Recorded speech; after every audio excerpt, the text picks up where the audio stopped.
দুনিয়া সকল মা তার সন্তানের লেগা ভিক্ষা করে, রক্ত বেচে দেয়, কিডনি বেচে দেয়, আর তুমি তোমার বাপের বাড়ির সামান্য সম্পদটুকু বেচতে রাজিও না। ও খোদা, এ কোন মায়ের পেটে তুমি আমারে পাঠাইলা? একটা বড় লোক মায়ের পেটে তো পাঠাইতে পারতা, একটা বড় মন মায়ের পেটে তো পাঠাইতে পারতা।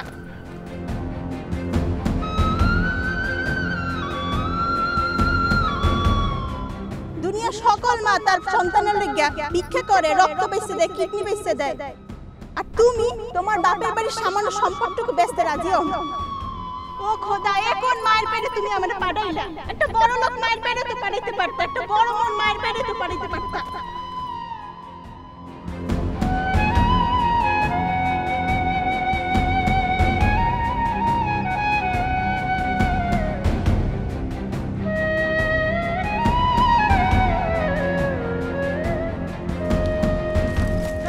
আপনি কি করতেছেন? কি করেন? তোরা মোরে দোষস কি পাইনি? স্যার স্যার কইতাছি মোরে স্যার করতে দে। আপনি কি যাবো পাগলামি শুরু করছেন? সমস্যা কি? আপনি গলা ধরে দিচ্ছেন লিখিয়া? আপনি জানেন না গলা ধরে দেওয়া কবিরা গুনাহ?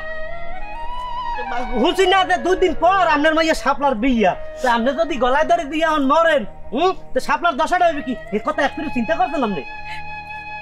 এই দুনিয়াটা মোর কাছে জেলখানা মনে হইতাছে। মুই মইরা গেলে মুই শান্তি পামু।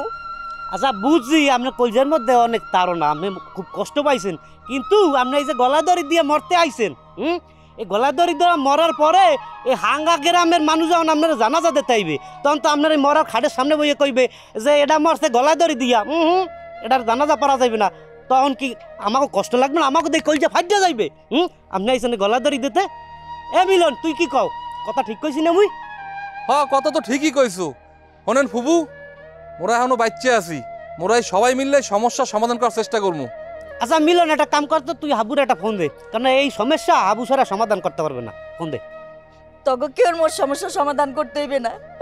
মুই মইরা গেলে মোর সব সমস্যার সমাধান হয়ে যাইবে। এইটা কোনো সমাধান না, হাবু মগরে শিখাইছে মোরা বাঁচলে একলগে বাঁচমু, সবাই লইয়ে একলগে ভালো থাকমু।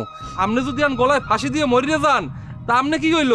আপনি তো মরিয়ে গেলেন, আর মোরা সুখে থাকমু কেমনে? ওই হইবে না? আপনি বাড়ির দিকে লন। এ মিলন, একটা কাম আর ওই হাবুরে ফোন দে দেই, এর সমাধান হাবুই দিতে পারবে। দাদা, এইটা ঠিক কথাই কইছো, হাবু ছাড়া সমাধান দেওয়ার কেউ নাই।